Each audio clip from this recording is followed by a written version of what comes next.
छत्रपति शिवाजी महाराज जिंदाबाद।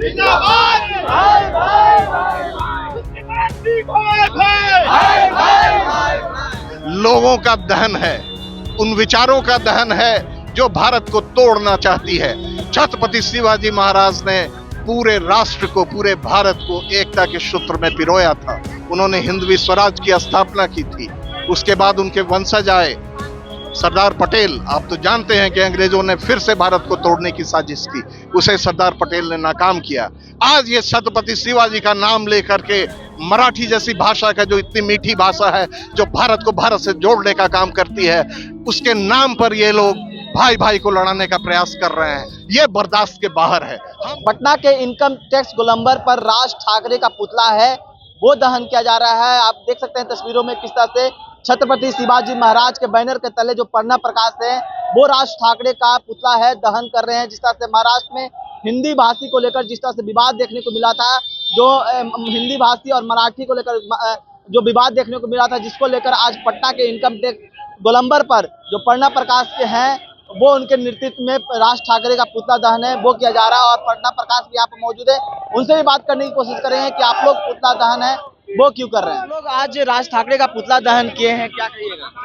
ये एक सांकेतिक रूप से राज ठाकरे जी जैसे लोगों का दहन है, उन विचारों का दहन है जो भारत को तोड़ना चाहती है।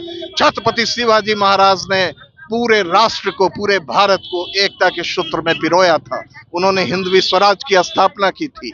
उसके बाद उनके वंशज आए, सरदार पटेल। आप तो जानते हैं कि अंग्रेजों ने फिर से भारत को तोड़ने की साजिश की, उसे सरदार पटेल ने नाकाम किया। आज ये छत्रपति शिवाजी का नाम लेकर के मराठी जैसी भाषा का, जो इतनी मीठी भाषा है, जो भारत को भारत से जोड़ने का काम करती है, उसके नाम पर ये लोग भाई भाई को लड़ाने का प्रयास कर रहे हैं। ये बर्दाश्त के बाहर है। हम छत्रपति शिवाजी के वंशज जो 5.8% बिहार में हैं, वो इसे बर्दाश्त नहीं करेंगे। ईंट से ईंट बजा देंगे। आप जिस तरह से छत्रपति शिवाजी के वंशज बोल रहे हैं, 5.8% की बात कर रहे हैं, किस आधार पर बोल रहे हैं? जातीय आधारित जनगणना में तो कम बताया गया। आप लोग जातीय आधारित जनगणना में सबको अलग अलग दिखाया गया है।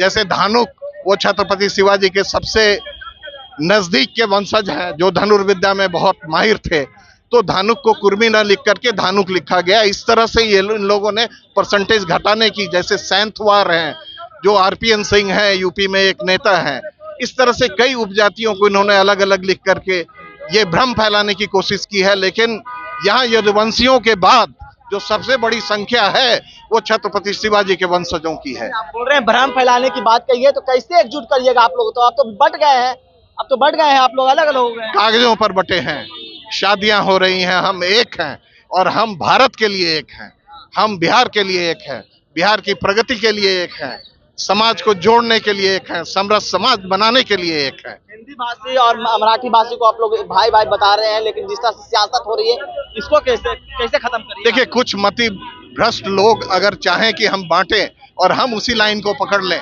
तो शायद हमारी भी गलती होगी। हमें सिर्फ एक धारा को पकड़ना है, वो है छत्रपति शिवाजी महाराज की विचारधारा, और वो कहती है कि भारत एक है, भारत अखंड है।